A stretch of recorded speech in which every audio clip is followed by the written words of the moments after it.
اور نہ سنا تم نے بچپن کا واقعہ کہ جب حضرت عیسیٰ علیہ السلام کی والدہ حضرت مریم علیہ السلام، میری جان ان پر قربان، بیت المقدس یا بیت المقدس میں رہا کرتی تھی.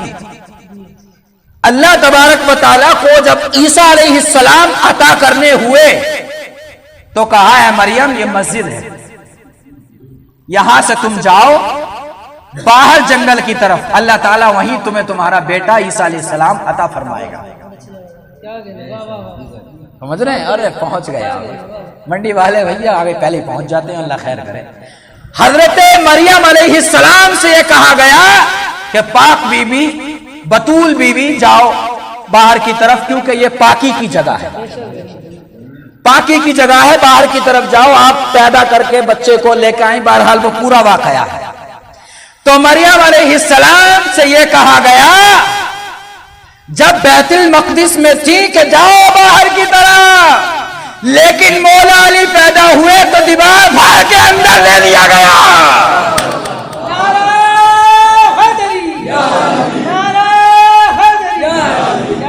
سمجھ رہے ہیں میری بات کو؟ کیونکہ علی پاک ہے اور علی کی ماں بھی پاک ہے.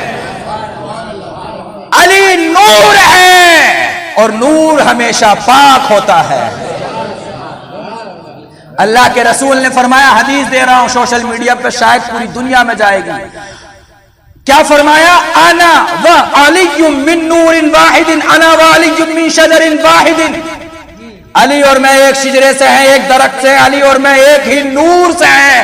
تو نور پاک ہوتا ہے، ناپاک نہیں ہوتا. تو مریم علیہ السلام کو بھیجا گیا کہ بی بی جاؤ باہر کی طرف. حالانکہ بیت المقدس کی عظمتیں بھی میرے سر آنکھوں پر اور کعبے کی بھی، لیکن اس میں کوئی شک نہیں کہ بیت المقدس کے مد مقابل کعبہ زیادہ عظمت والا ہے. کعبہ زیادہ عظمت والا ہے. ہمارا قبلہ اللہ کے رسول کا قبلہ، اور کعبہ زیادہ عظمت والا ہے اس کے مد مقابل. اور وہ نبی ہیں، ہم نبی سے علی کا مقابلہ نہیں کر رہے کہ وہ نبی ہیں، لیکن اس کے باوجود بھی آپ دیکھیں تو کہ ان سے کہا گیا کہ تم باہر جاؤ، اور علی پیدا ہو رہے تو دیوار پھوڑ کے اندر لے لیا گیا. رکن یمنی اور شامی آپ نے دیکھا ہوگا، اور دروازہ بھی لگا دیکھا ہوگا کعبے میں جو حج کر کے آئے ہیں. یہ نشانات اور یہ دروازے کائے کے ہیں.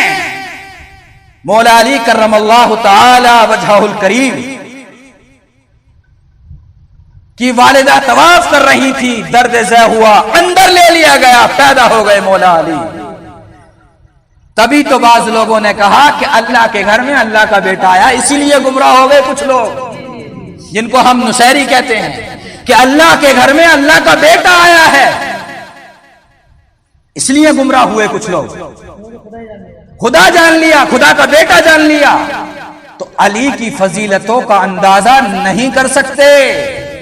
لے لیا گیا، پیدا ہو گئے، آنکھیں بند ہیں. عرب میں بات مشہور ہو گئی،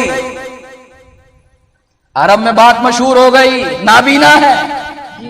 اور بنو ہاشم سے تھے نا، تو بنو امیہ نے پھیلا دی اندھا ہے، اندھا بچہ ہے، خوب پھیلا دی بات کو. لیکن جیسے اللہ کے رسول صلی اللہ علیہ وسلم تشریف لائے اور کہا لاؤ مجھے تو دو، میرے بھائی کو مجھے تو دو، گود میں لیا، آنکھیں کھول دی. میں نے پوچھا علی تم نے ایسا کیوں کیا؟ گود میں لیا، آنکھیں کھول دی. میں نے پوچھا علی تم نے ایسا کیوں کیا؟ تو فرمایا کہ کائنات میں اس ذات سے بہتر مجھے کوئی نظر نہیں آیا. یہ الگ بات ہے کہ میں کعبے میں پیدا ہوا، لیکن اس ذات سے بہتر مجھے کوئی نظر نہیں آیا. تو سب سے پہلے میں نے اس ذات کو دیکھا جو کائنات میں سب سے افضل ہے. کائنات میں جو سب سے افضل ہے اس ذات کو میں نے دیکھا اور کہا، وہ شعر ہے نا کہ جو کچھ بھی دیکھنا ہے تمہیں دیکھنے کے بعد، جو کچھ بھی دیکھنا ہے تمہیں دیکھنے کے بعد اور کیوں ہیں اللہ کے رسول صلی اللہ علیہ وسلم اتنے معظم، اتنے مکرم؟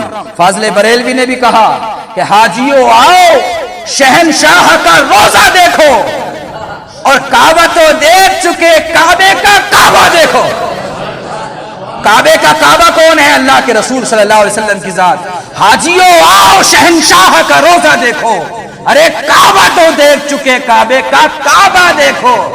سب لوگ کعبہ دیکھتے ہیں، مولا علی نے کعبے کے کعبے کو دیکھا تب آنکھ کھولی۔